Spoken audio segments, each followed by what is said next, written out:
Jeux, confidence. Un podcast qui parle de jeux, mais aussi d'autres affaires. Des fois, je ferme les bois 3 fois de suite pour les entendre péter. Hey, salut! Ouais, je suis content de vous revoir, la gang. En ce moment, je suis dans un stationnement. Je suis dans mon char, mais je roule pas. Je suis dans le stationnement du Costco. Ouais, moi, je suis pas un habitué du Costco. Mais c'est ça, je m'en vais me faire vacciner dans une pharmacie qui est à l'intérieur d'un Costco. Fait que c'est ça, là, j'ai un petit... j'en profite, j'ai un petit 10 minutes à tuer là, pour... ben c'est ça, je me suis dit, je vais en profiter pour vous parler. En fait, c'est un peu une intro que je fais là, parce que j'ai déjà enregistré un truc, vous allez voir. En fait, j'ai eu le bonheur, le plaisir d'avoir avec moi... ben Francis, c'est un grand ami, puis je pourrais même dire, ben ça a été quand même un bout de mon mentor là, par rapport aux jeux de société, parce que c'est un peu lui qui, comme je disais l'autre fois, là, qui m'a un peu fait tomber dans la marmite là, des jeux de société. C'est un peu à cause de lui que je suis tombé accro, puis c'est un super gars, puis c'est le fun parce qu'il a entendu quelques épisodes du podcast. Puis il m'a appelé, puis bon, c'est ça, il trouvait ça cool, il trouvait ça le fun, puis il s'est proposé avec plein d'enthousiasme de participer à un épisode. Donc, donc moi, j'étais vraiment, vraiment content là, de pouvoir essayer ça, parce que c'est ça, on a fait un essai, là, en fait, ça devait être un test qui a été finalement concluant, même tellement concluant que je me suis dit, écoute, je vais m'en servir de cette affaire-là. Ça passe dans un podcast, ça, là. Fait que, ouais, on a eu bien du fun, là, à jaser ça. On était à distance, là, mais ça a super bien été. Vous allez voir, là, il y a des petits trucs, des petits bugs sonores à quelques endroits, mais je te dirais que, somme toute, ça va quand même très bien. Donc, vous allez pouvoir écouter ça, là, dans pas long, là. Je vais vous faire, écouter toute cette séquence-là là, où on s'installe ensemble puis on jase un peu de jeu. Avant de se lancer là-dedans, je voulais juste vous parler. Premièrement, merci. Je vois un peu les stats du podcast, puis ça lentement mais sûrement, ça prend un petit peu d'ampleur. Il y a plus de gens qui écoutent ça, puis à ma grande surprise et à mon grand bonheur, c'est vraiment le fun. Je suis super content. Ça me motive à continuer, puis à aller aussi de l'avant avec cette formule-là là, qui est toute simple, là, mais qui semble bien fonctionner. Ouais, je voulais vous parler, en fait, deux petits jeux dernièrement que j'ai joués, dont un que ça faisait longtemps que je voulais vous parler, mais à chaque fois que je faisais un épisode, je disais « Ah merde, j'ai oublié de parler de ce jeu-là », fait que je me suis dit « Je vais en parler ce coup-là ». C'est le jeu Régicide. Donc, un jeu où tu dois tuer quelqu'un qui s'appelle Régis. Non, c'est pas vrai. En fait, c'est Régicide, Regicide. Regicide! C'est un jeu... en fait, c'est intéressant, ça. C'est un jeu qui a été créé par des gars qui se vend, mais qui est un jeu de cartes bien standard, en fait. Donc, eux vendent le jeu avec des cartes custom, si tu veux, là, puis les règles du jeu, la petite boîte, tout. Mais si tu veux, tu peux aller sur Internet, aller chercher les règlements, puis jouer avec un paquet de cartes standard. Ce que j'ai fait. Puis, écoutez, laissez-moi vous dire que c'est super intéressant, ce jeu-là. Vous devriez regarder ça, essayer ça. C'est un jeu qui se joue en solo ou à plusieurs, coop. Puis, le principe est vraiment le fun. Là. Tu dois, en fait, le but du jeu, c'est d'aller tuer les rois. Donc, les rois du jeu de cartes. Comment ça fonctionne, en fait? Là, je vais essayer de faire un petit tour d'horizon assez rapide. Mais on a, en fait, toutes les figures dans le jeu, c'est-à-dire les valets, les reines et les rois. On les ramasse ensemble, donc toutes les valets ensemble, les reines puis les rois. On les mélange, puis là, on les met face cachée sur la table. Donc, on commence par les rois, par-dessus, on met les reines, puis par-dessus, on met les valets. Puis ensuite de ça, ben, on va revirer la première carte de la pile, donc le premier valet. Puis, en fait, le jeu, ça consiste à essayer de passer à travers tout le paquet. Donc, de tuer tous les valets, tuer toutes les reines, puis tuer, si on peut, tous les rois. Fait qu'évidemment, les valets, donc, plus ça va, plus c'est difficile. Donc, les valets ont moins de points de vie, puis ont moins d'attaque. Les reines vont avoir un peu plus de points de vie, plus d'attaque. Puis, ben, tu sais, logiquement, les rois, ben, c'est les super power qui vont avoir beaucoup de points de vie, beaucoup d'attaque. Donc, comment ça fonctionne, c'est qu'on va avoir, par exemple, moi j'ai joué une game à 2, donc avec mon papa, bien sûr, mon compagnon de jeu du vendredi.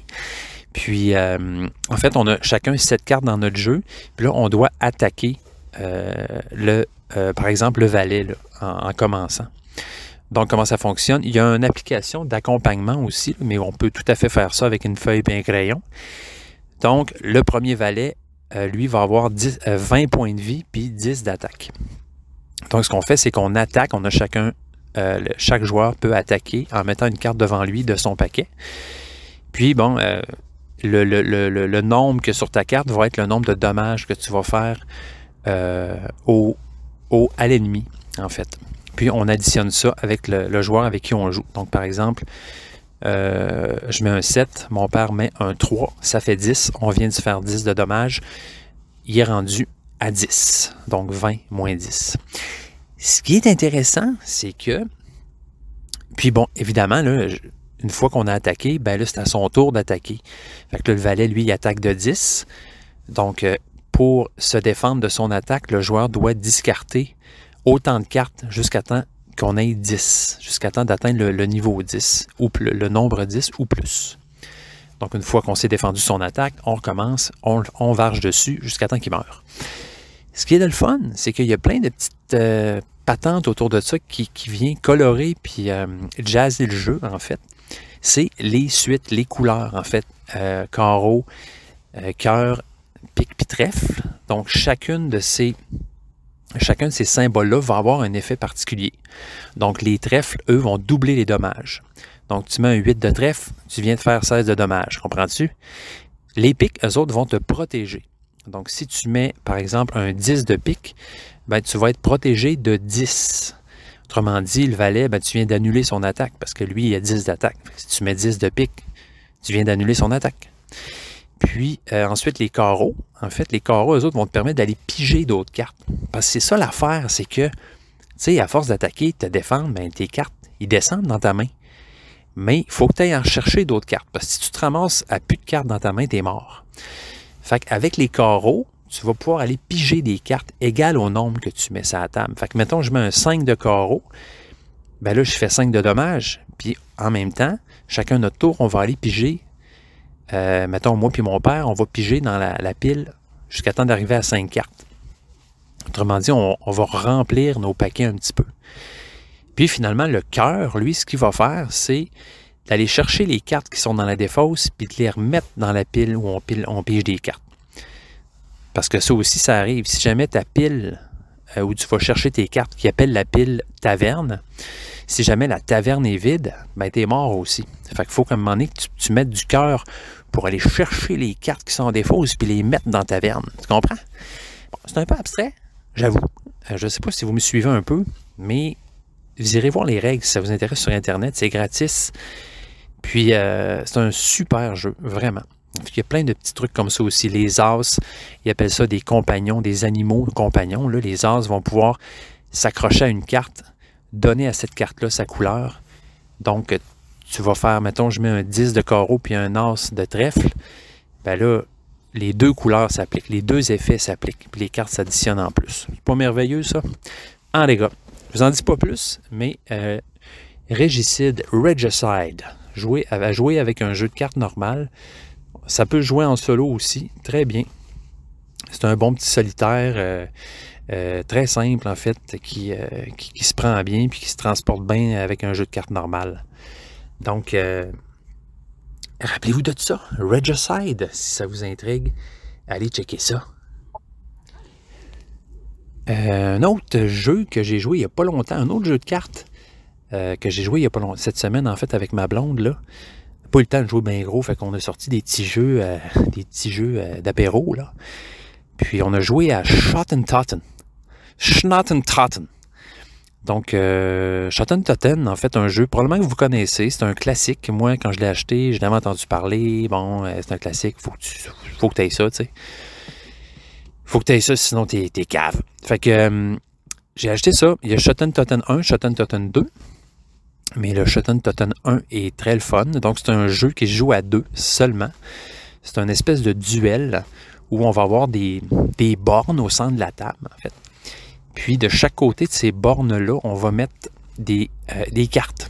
Puis, il faut gagner la borne. En fait, la façon de gagner la borne ou la patente au centre de la table, là, pour la gagner, il faut que tu fasses, par exemple, un peu comme le poker, un peu, là, dans le sens que si tu as une suite de la même couleur, c'est plus fort que juste avoir, mettons, un brelan de 3. Tu peux avoir toutes les cartes de la même couleur, mais qui n'ont pas de suite dedans. Donc, il y a un ordre là, qui fait qu'il y a des combinaisons qui sont de plus en plus puissantes. Fait que, bref, on met nos cartes, chacun de notre bord de la borne, des bornes, en fait. Il y en a plusieurs au centre de la table. Là. Puis, le premier qui gagne 5 de ces bornes-là. J'espère que j'utilise un bon mot. Le borne, peut-être ça vous dit rien, là, mais en tout cas, le premier qui en gagne 5 ou le premier qui en gagne 3 qui sont collés, ben, il gagne. Fait que, ce jeu-là est super le fun, en fait. Puis là, on l'a découvert, le jeu, parce qu'il y a des cartes tactiques dans le jeu aussi qu'on n'avait jamais utilisées. On se dit, on n'est pas prêt. Mais finalement, on était vraiment prêt. Puis ça ajoute vraiment au jeu. Fait que, si jamais vous n'avez pas essayé les cartes tactiques, là, bon, ça ajoute des jokers, des cartes manigances qui vont aller voler des cartes à l'autre. Qui vont aller déplacer, qui vont te permettre de déplacer des cartes, qui vont changer la façon de gagner sur une borne. Bref, vraiment le fun. Schotten Totten. C'est un jeu qui a été fait par Rainer Knizia aussi. C'est drôle parce qu'il y a plein de jeux que j'aime. Puis d'un coup, je réalise que c'est lui qui a fait ça. Fait que je me dis, coudonc, ce designer-là de jeu, c'est un bon gars. Moi, je l'aime, ce gars-là. Il fait des bons jeux. Fait que, ouais, Schotten Totten, belle fun. Donc, bien simple. Bien le fun. Un jeu de voyage, un jeu de camping, super. Un peu comme Régicide aussi. Le tueur de Régis. Ouais, fait que Schotten Totten 2, je l'ai aussi, j'ai moins joué, mais il est un peu plus complexe, là. Fait que, mais le fun est là pareil, là. Le fun se passe. Mais c'est ça, s'il y a une petite couche de complexité un peu par-dessus ça, là, qui fait que bon, c'est peut-être un peu moins rapide la game, là, mais quand même très le fun. Au prochain épisode, je vais vous parler d'un autre jeu, je pense qu'il est dans mon top 3 ou peut-être même mon jeu préféré à vie. Five Tribes. Je vous vends le punch, mais je vous le dis tout de suite, là, mais je vais vous en parler là, au prochain épisode parce que j'ai fait une partie, là, puis c'est vraiment un jeu que j'aime beaucoup. De Catala, évidemment. Donc, hey Gan, hey Gan, je vous laisse avec moi-même d'il y a quelques jours, pendant que j'étais en train de setuper mon studio pour recevoir mon bon ami Francis sur le podcast. Donc, bonne écoute, amusez-vous bien, puis à la prochaine, à tout de suite, en fait, avec moi du passé. Allô? Allô? Salut. Francis est connecté. Salut! M'entends-tu? Oui, je t'entends. Qu'est-ce que tu fais? Tu es en train d'enregistrer? Ben, je me suis dit, en t'attendant, je vais allumer ça, puis je vais jaser, là. Yeah. Mais là, hey, j'ai pas fait mes tests de micro, là, avec toi. Non, mais on fait des tests, là. C'est pas officiel, ce qu'on fait là. Si tu veux, on peut faire un test de quelque chose, puis que tu pourras peut-être insérer dans ton émission. Oui, oui, avec plaisir. J'ai rien. Tu pourrais me demander n'importe quoi, puis je vais te parler, c'est tout, là. C'est quoi, toi, mettons qu'on se dit à quoi qu'on a joué récemment. Toi, j'ai vu que tu avais joué à Tricarion il n'y a pas longtemps. Oui. Tu as initié les gens à ce merveilleux jeu. Oui. Est-ce que là, tu crois qu'on est en train de faire l'émission, Nico? On teste, on essaye. Oui, j'ai rejoué à Tricarion à cause de toi. Et ouais. Oui, alors on a refait une game. C'était vraiment cool. Et les gens qui jouent à Tricarion à date, c'est 100% de tombage en amour avec ce jeu-là. Ah, et c'est sûr. je pense qu'il faut le montrer à des gens qui connaissent les jeux de société et qui ont une certaine expérience de base. Oui, effectivement. On pourrait dire que c'est assez... c'est complexe quand même. Il y a une bonne complexité. On a rejoué sans aucune rallonge, là. Même que... Mais on a joué avec l'Allée sombre, évidemment, pour commencer, parce que les joueurs avec qui j'ai joué étaient expérimentés. Oui, des habitués. Et sans l'Allée sombre, je pense que le jeu est correct, mais je veux dire, c'est vraiment l'Allée sombre qui fait que il y a de la... En fait, tu peux tricher. C'est de la triche dans un jeu de magie. Hein? Fait que je trouve que ça fit avec le thème, puis c'est ce qui fait que ça devient un jeu super intéressant parce que ça déjoue les règles à chaque tour. Et c'est ça qui est intéressant avec Tricaria. J'ai pas essayé. Oui. On n'a pas essayé avec les gemmes là, sur le côté, puis les petites capacités que tu peux... Ah non, c'est pas vrai. On l'a essayé. La mini rallonge, là. Ah oui? Ouais. Attends un peu, là. Maintenant, je fais... Hey, je m'en vais loin de mon téléphone, mais tu sais, je peux parler un peu comme François Pérusse. Oui. Ben là, il y a un peu de reverb, fait qu'on est... on te sent dans une salle, là. J'en viens, attends un peu. OK, c'est bon. Ben oui, Tricarion, on a joué à ça. Je pense que la première game qu'on a faite, c'était ensemble. J'étais avec Francis, puis on était 5 ou 4. Bref, la première game qu'on a faite, on a capoté, là, vraiment. Puis après ça, c'est ça. J'ai l'air de François Pérusse qui se promène, mais en tout cas, je suis revenu. Hey, c'est ça, là. Donc, la boîte, le vrai jeu, c'est La légende de l'illusion, Tricarion. Oui. Puis la petite rallonge qui est super, en fait, qui est une mini-boîte qui coûte beaucoup trop cher, c'est les dons d'Algarde. Donc, oui. C'est le pack d'extension qui fait que tu as plus... En fait, les tricarions, les petits jetons jaunes, deviennent vraiment intéressants dans le contexte et ce n'est plus juste une monnaie d'échange, mais bien un nouveau level ou en tout cas une échelle à gauche de ton jeu qui monte. C'est ça. Et là, tu peux avoir des dons spéciaux que ton magicien, des skills, en fait, que ton magicien se rajoute en plus de son skill de base, là, que tous les magiciens ont quand tu reverses la carte. Mais en plus, tu peux en rajouter au fur et à mesure des tours. Donc, il y a toujours 7 tours, mais c'est vraiment intéressant. Et on l'a essayé, et moi, je ne l'ai pas utilisé tant que ça, mais la personne qui a gagné, Louis, Donc, OK. Fait que ça rallonge pas nécessairement le jeu, ça fait juste comment je dirais ça, l'enjoliver. Plus moi, plus d'options. Je trouve que les tricarions, à ce moment-là, deviennent pas juste une monnaie d'échange, mais deviennent vraiment une particularité qui fait que ton magicien ou ton prestidigitateur devient vraiment particulier, en fait, puis unique à chaque game. Donc, à chaque game, tu ne piges pas les mêmes cartes. Il y a comme un draft au début. Il y a quand même 12 cartes qui est échangé au début, puis tu en gardes 8 pour la game. Fait que tu peux la ressortir quand tu veux. Puis il y a les 3 levels, là, dépendamment des nombres de sièges que tu passes, là, de 16. Une fois que tu as traversé le 16, tu peux te servir de d'autres cartes, etc. Bref. Puis j'ai toujours pas essayé l'autre boîte que je me suis empressé d'acheter. Et qui est l'Académie, hein? Qui est l'Académie, qui appelle ça Aube de la technologie, en fait.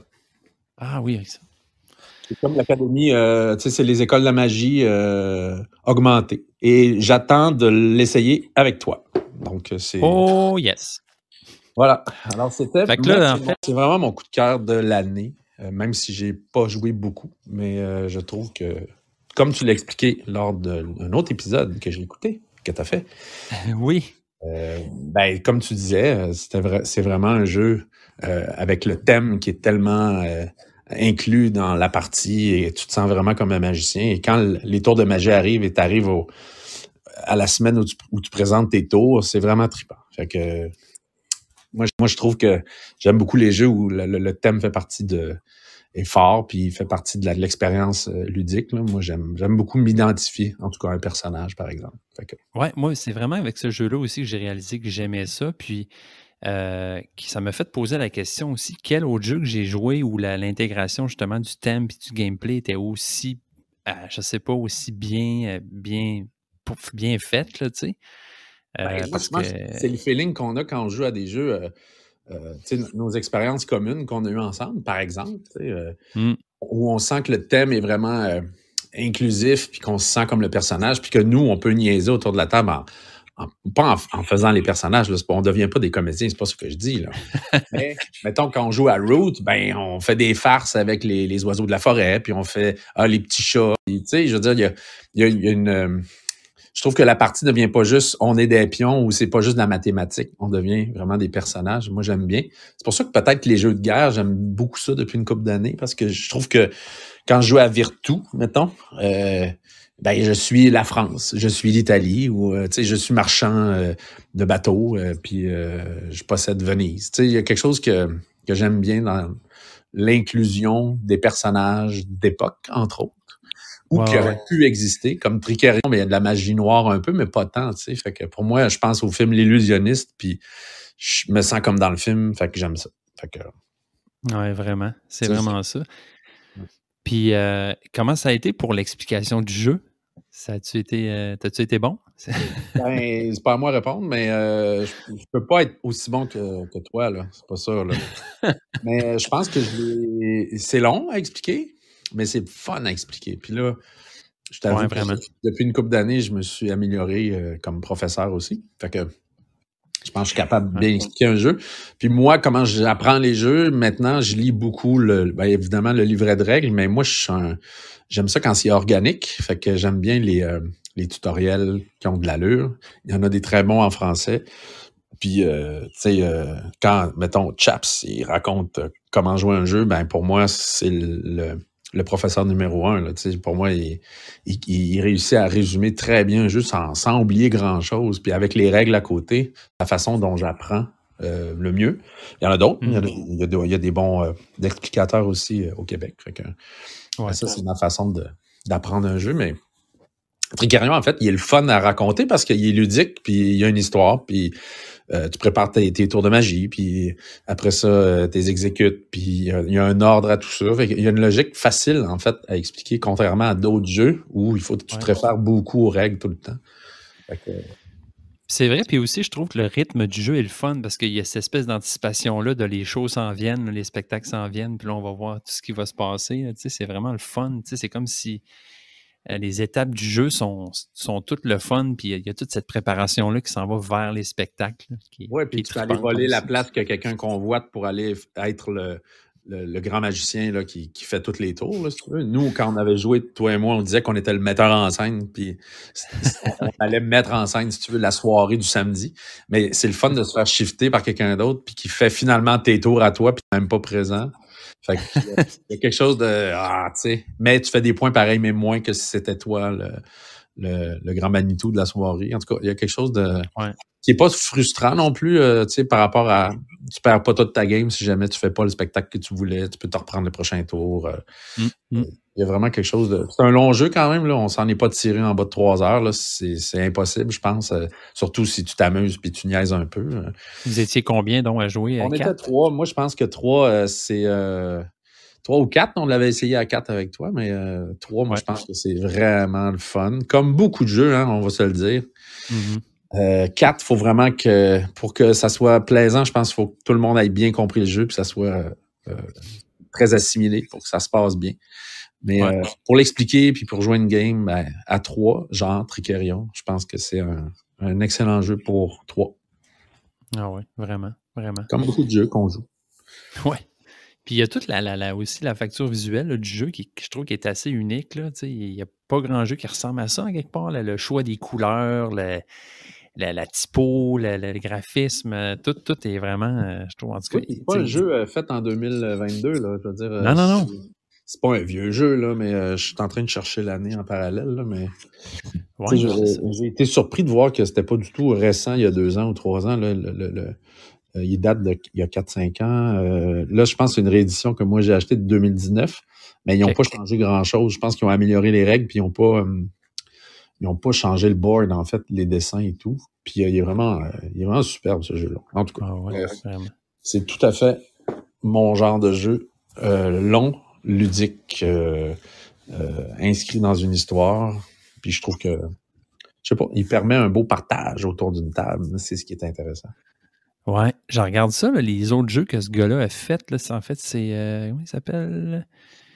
Richard Hammond, je pense. Il y a comme 2 designers, là, Richard Hammond puis Victor Peter. Ouais, exact. Richard Ouais. Amann et Victor Amann? Péter. Amann. Amann. A-M-A-N-M. Et Victor Péter. C'est que, ils ont fait Anachronie, non? Oui, exact. Anachronie, exactement. Que tu as. Que j'ai, puis que j'ai mauditement hâte de jouer. Là. Elle serait le fun, justement, qu'on fasse notre première game ensemble. T'en as parlé lors d'un autre podcast, je crois. Oui, exactement. Puis tu disais que tu avais vraiment hâte de l'essayer. Encore une fois, le thème a l'air de vraiment bien fitter avec le jeu. Tu sais, c'est futuriste. En même temps, il y a du voyage dans le temps. Ouais. Tu gères tes ressources, tu gères tes ouvriers, mais c'est ça, tu as des époques à traverser. Puis, ce qui est vraiment intéressant, c'est que, mettons, tu es à une certaine époque, tu peux dire, OK, je vais aller m'emprunter des ressources ou des ouvriers du futur. Ouais. Fait que là, tu reçois ces ressources-là, mais quand tu vas être rendu dans le futur, il va falloir que tu t'y redonnes, autrement dit. C'est assez pété. Puis si tu réussis un choc spatio-temporel, puis tu peux ouais, tu crées des paradoxes, puis là, ça va évidemment te faire perdre des points de victoire ou amoindrir ton engine, si tu veux, la façon que tu as de faire des points. Fait qu'il faut que tu réussisses avant que la game finisse à dénouer ces paradoxes-là si tu es capable. Sinon, bien évidemment, tu as moins de points. Là. Fait que, en tout cas, ça a l'air vraiment très. Ça, c'est un jeu qui a fait après Tricarion, donc un peu plus récent. Ouais. C'est le jeu qui a fait après. Ouais, Anachronie, ça doit dater de. C'est. Le 20? 2017. Fait que, ouais. Donc, il y a dû en faire d'autres. Hey, j'invite les gens à aller voir sur BGG sa feuille de route, parce que c'est vraiment leur feuille de route à ces deux messieurs. Donc, Richard Amann et Victor Péter, qui sont vraiment de très bons concepteurs de jeux. Vraiment, puis je regarde ça, Tricarion, ils disent, je sais pas si tu regardes ça des fois, toi, sur BGG, là, le poids d'un jeu, la complexité, là. Ouais. Puis Tricarion, c'est 4.24 sur 5 quand même. Ouais. Mais des fois, je suis étonné, il y a des jeux qui sont moins, mettons, en bas de 4 que je trouve plus compliqués. Puis des fois, il y a des jeux en haut de 4 que je trouve plus simples. Ouais, c'est vrai que c'est pas. On n'est pas tout fait pareil, là. Mais moi, mettons, je vais te poser une question. Le jeu le plus compliqué que tu as eu à apprendre, toi, tout seul. Tout seul? Tu vas le montrer après. Tu as passé des jours là-dessus, mettons. C'est quoi? Je pense que c'est Through the Ages. Ah oui? Ouais, il est assez complexe quand même. Il y a du stock, ce jeu-là. Mais attends, c'est une bonne question. Ah oui? Ben, je suis étonné parce que moi, quand je l'ai joué, je ne l'ai pas trouvé si complexe. Oui. Non, c'est on l'a bien raconté. Fait que c'est peut-être ça qui fait que j'avais l'impression. Mais... Ben, il n'est pas simple, c'est pas ça que je dis. Oui. Mais sais-tu, je pense que si c'est pas ça, c'est Tricarion. Parce que. Ouais. Je pense. Moi, vu que j'avais joué avec toi, tu l'avais super bien expliqué, ça m'a vraiment aidé quand je l'ai tout relu. Ouais. Ça a été plus facile pour moi de l'expliquer puis jouer une game plus rapidement, mettons. Moi, de mon côté, c'était... écoute, j'ai un souvenir là, tellement pénible de projet Gaïa. Ah ouais? D'apprentissage, mais le fun en même temps. Mais mon Dieu, que c'est compliqué. Puis dans ma tête, tu sais, je l'ai revendu parce que j'ai joué 2 games. Puis à chaque fois, il faut que je relise tout parce qu'il y a une affaire pas logique. Puis tu le thème, si tu passes dans l'espace, puis c'est à des drôles de noms, ça se peut. T'sais. Fait qu'il y a peut-être cette affaire-là qui faisait que... En tout cas, moi, c'est le jeu que j'étais fier de l'avoir appris, j'étais fier de l'expliquer, puis je pense que je l'ai bien expliqué. Mais bon, je dis que c'est un jeu complexe que mon cerveau est pas capable là, de retenir. Je m'en tiens à des tricérions de ce monde, puis je me dis, hey, c'est pas pire, là. Je veux dire, on est loin de c'est pas Ticket to Ride, là. C'est ça. Mais c'est vrai ce que tu dis. Moi, je me suis rendu compte à force d'en expliquer, parce que moi, de mon bord, les jeux, mettons, avec ma blonde, c'est juste moi qui lis les règles, elle veut rien savoir de ça. Fait que j'ai été forcé d'expliquer beaucoup de jeux. Puis c'est vrai qu'à la longue, on s'améliore quand même. Oh, oui. Puis moi, je trouve que, tu sais, on a des amis communs qui expliquent super bien les jeux. Ah ouais. Moi, ma blonde adore, on se chicane pour apprendre les jeux. Fait qu'on on se dédie des jeux à apprendre, puis on se les montre. Puis souvent, on est les premiers cobayes. Tu sais, nos blondes sont là pour... On l'explique à elle en premier, ou l'inverse. Elle aime bien ça le faire avec moi aussi. Ouais. Puis je trouve que l'essayer à 2, c'est le fun, mais ça bat jamais... En tout cas, les jeux comme Tricarion, ça bat jamais une expérience à 3 ou 4. Là. Ah, vraiment, vraiment. Ben, cela dit, je reviens en arrière pour Tricarion parce que la petite rallonge avec le nom bizarre, les dons de Dalgarde, Ouais. il y a dans l'extension, c'est pas juste un truc de Tricarion, mais aussi une facilité pour jouer à deux. Alors, j'ai les cartes dans mes mains en ce moment et vous ne les voyez c'est pas. vrai. Mais c'est une série de cartes qui bouche, en fait. Tu prends une des factions pas utilisées, tu prends les rondelles en bois et tu caches simplement des accès aux 4 places principales du jeu. Et comme ça, ça limite et ça resserre le jeu et ça rend le jeu tendu, comme dit. Plus tight. Tight. Puis, puis je l'ai pas essayé à 2, mais je pense que Tricarion à 2 est vraiment une belle expérience. Aussi grâce à ce petit resserrement qui existe dans la même rallonge, en fait. Dans la même petite boîte. Ouais, j'avais entendu dire que c'était comme un must, là, en fait. Si tu voulais jouer à 2, là, après avoir joué justement à 3 ou à 4, il fallait que tu aies ça, là, si tu voulais avoir la même trip, la même expérience. Oui, parce que là, c'est une course à qui va en premier à la place convoitée. Fait que s'il y a 4 accès, ben, tu y vas tout le temps. Fait que c'est pas intéressant, je pense. Non, c'est ça. En fait, tu pourrais bloquer toi-même au hasard ce que tu veux, mais le fait de tirer des cartes, écoute, c'est juste c'est une mini pile de cartes, hein, c'est 12-16 cartes qui fait qu'au hasard, tu bloques des places, mais bon. On pourrait les photocopier puis pas acheter la boîte, puis ça serait la même affaire, sérieux. Parce que faut pas faire ça, parce que les auteurs, il faut qu'ils fassent des sous. Mais oui, c'est ça. Puis je pense que l'extension Dalgard Academy, c'est t'as comme une espèce de des salles de cours. Hein? Tu peux comme apprendre à des étudiants les tours de magie, mais si tu fais ça, tu ne pourras pas les montrer en spectacle. Une affaire de même, en tout cas, j'ai. Ouais. Ben moi, je t'avoue que je l'ai ouvert. Je l'ai unboxing. Il y a des superbes cartes avec vraiment des nouveaux tours, entre autres. Tu vois, je l'ouvre en ce moment même. Je revois les cartes, puis il y a des nouvelles cartes que tu peux aller chercher dans l'allée sombre. Puis c'est à l'aube de la technologie, donc c'est vraiment l'extension, puis les écoles de magie et tout ça. Ouais. Puis tu vois, j'ai même pas encore dépunché les jetons. Et je ne sais, j'ai aucune idée à quoi servent les jetons. En tout cas, j'ai bien hâte de l'essayer avec toi. Vraiment. Tu parlais de Virtu tantôt. Ça ressemble à quoi, ce jeu-là? C'est un wargame? C'est-tu un euro? C'est comme un mix des deux? Toi, tu n'avais pas joué? Non, j'ai jamais joué à Virtu. Ben, écoute, c'est un jeu de guerre.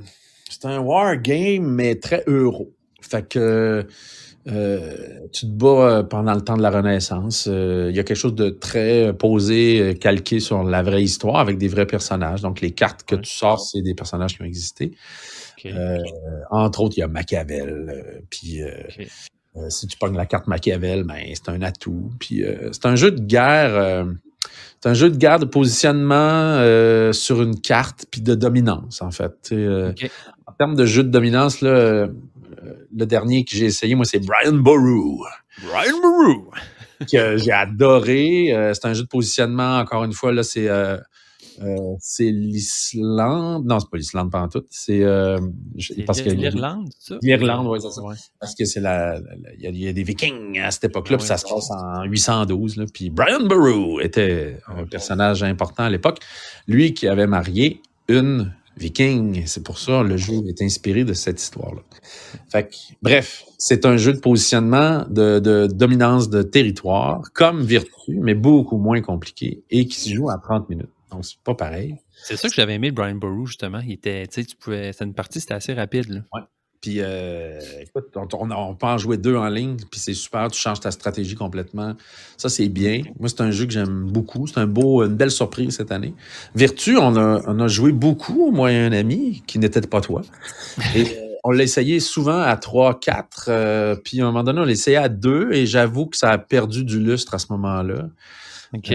Le jeu est conçu pour 2 aussi. Là. Il y a vraiment un autre board, tu le vires de bord, puis il y a d'autres... Il y a une autre façon de gagner, mais c'était moins intéressant. Fait que j'espère le ressortir bientôt parce que c'est vraiment un beau jeu de dominance sur une carte avec de l'histoire au travers que moi, j'aime beaucoup. Ah oui, il a l'air beau en plus. Ouais, tu l'aimerais bien gros. Puis la particularité, c'est que ton board, il est fait en roue, en fait. Fait que dépendamment où t'es rendu, c'est comme un cercle sur ton board, puis t'as un gros pion. Ah, OK. que tu fais bouger en cercle et tu avances de 1 à 3, selon mes souvenirs. Tu peux le modifier avec une passe-passe.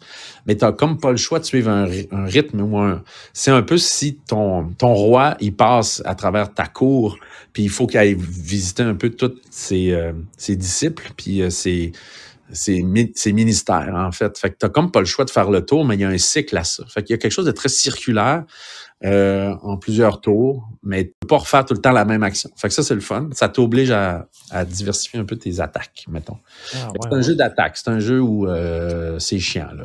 Tu élimines des armées au complet. Puis il y a quelque chose. Si vous aimez pousser des petits pions sur une carte en dominance, là, à la risque, mais avec beaucoup plus d'évolution, là, c'est un jeu vraiment super le fun. En tout cas, moi, j'aime beaucoup. Ouais. Oui, c'est ça. Il faut que tu trouves du monde. Ce que tu disais justement, c'est pas tout le monde qui aime les jeux de guerre non plus, hein? Mais c'est des fois, ouais. Ça dépend. Je pense qu'il faut que tu le précises puis que moi, j'ai fait des week-ends entièrement jeux de guerre. Il y a quelque chose tout le monde assume cette affaire-là qu'on se pète la gueule un peu. Je trouve qu'il y a une grande force dans ces jeux-là quand tu acceptes de faire chier l'autre un peu. Oui, exact. D'y enlever des affaires, là, je veux dire, à un moment donné, en toute bienveillance. Oui, puis t'es pas obligé d'haïr tes amis, là. Moi, il faut que tu choisisses tes amis qui sont capables d'en rigoler, là, parce que sinon, c'est un peu plate. Ouais. Non, c'est clair. C'est clair. Faut pas perdre des amitiés par le jeu, c'est l'inverse. Mais voilà. Hey, bon voyage! Hey, merci! T'es rendu à combien de podcasts? Je suis rendu c'est le 6e épisode, là, en fait. Fait que, quand même, ça va vite. C'est une fois par semaine et plus ou moins, là, ça clenche, tu sais. C'est bon. Tu veux-tu qu'on fasse une conclusion puis tu la mettes dans ton podcast comme qu'il y a de l'allure, un peu? Pas besoin, mais si tu veux juste ça, c'est bon. T'as raison. C'est une assez bonne conclusion. J'ai hâte de t'en reparler, Nico. Yes, moi avec. Moi, il faut que je fasse mes valises. Là. Mais oui, je comprends. On parlait de Virtu puis de l'Italie, mais tu sais, je m'en vais en Toscane, là, fait que je pense pas de m'acheter des jeux, là, Nico. Je reviendrai pas avec une version italienne. Mais si je vois une boutique de jeux, je t'envoie des photos. Yes, mais hâte de voir ça. C'est quoi? C'est 2 semaines, 3 semaines? Combien de temps vous partez? 2 semaines, on revient fin novembre. OK. M'a te recontacter, puis on essaiera peut-être de se voir avant Noël. Oui. Ça va être fun. Si ton horaire adonne, puis tout. Fait que, c'est bon. All right. Ben, enjoyez-vous. Ouais. Fait que joue à des jeux, là, puis tu me suivras, là. Je vais t'envoyer des affaires. OK, Tigidou. C'est drôle, je sais pas comment raccrocher cette affaire-là. Tu dois avoir un logout ou je sais pas quoi. OK, il y a un petit power. Écoute, on va essayer ça. All right. Hey, salut! Ça fait 31 minutes qu'on se parle. Bye! Salut! Bye! Bon, Francis, c'est parti. Ça a marché. Yes, je suis content. Je suis content parce que, à l'avenir, le podcast, des fois, ça ne sera pas juste moi. Il va y avoir d'autres personnes sympathiques et tripantes comme Francis, mon ami, qui vient de passer. Qui me passait un peu en coup de vent. Là. Hey, salut, j'arrive, puis salut, je pars, puis on parle de jeu. Je trouve ça vraiment super. Ça fait un petit bout que ça dure, ce podcast-là. Probablement que je vais faire des petites coupures, là, mais en même temps, j'ai dépassé largement. J'aime ça parler avec un ton un peu Jacques Languérand, là, par 4 chemins. Par 4 chemins. Bon, fait que, écoutez, tout le monde, merci d'être à l'écoute. J'ai vu qu'il y avait des petites scories, là, vu qu'on est en ligne, là, des fois, là, mettons, ma voix, je pense que ma voix sortait dans son haut-parleur, ce qui fait que des fois, on entendait un petit peu... Mais je pense que c'est quand même excusable pour une première shot. Fait que on va regarder ça. Là. J'imagine que le best, ça serait qu'il y ait des écouteurs pour pas que le son sorte, puis rentre dans le micro, puis fasse un feedback, un loop. De loop. Avez-vous essayé ça? Avez-vous essayé ça, ce jeu-là? The Loop. C'est un jeu co-op qui joue solo aussi. C'est du voyage dans le temps, un peu comme Anachronie, mais en même temps, pas en tout. Très le fun aussi. Donc, je vous en reparle, ce jeu-là. Ça va être un des jeux que je vais aborder dans un prochain épisode. Fait que tout le monde, portez-vous bien. Merci d'avoir été à l'écoute de Jeux Confidence. Et je vous retrouve très bientôt. Bye. Jeux Confidence est une présentation de Sleeve for Life. Vous slivez vos cartes, pourquoi ne pas sliver votre plateau? Comme ça, il sera intouché, vierge, pur. Même si vous buvez de la bière, mangez des chips et vous décrottez le nez pendant que vous jouez. Sleeve for Life.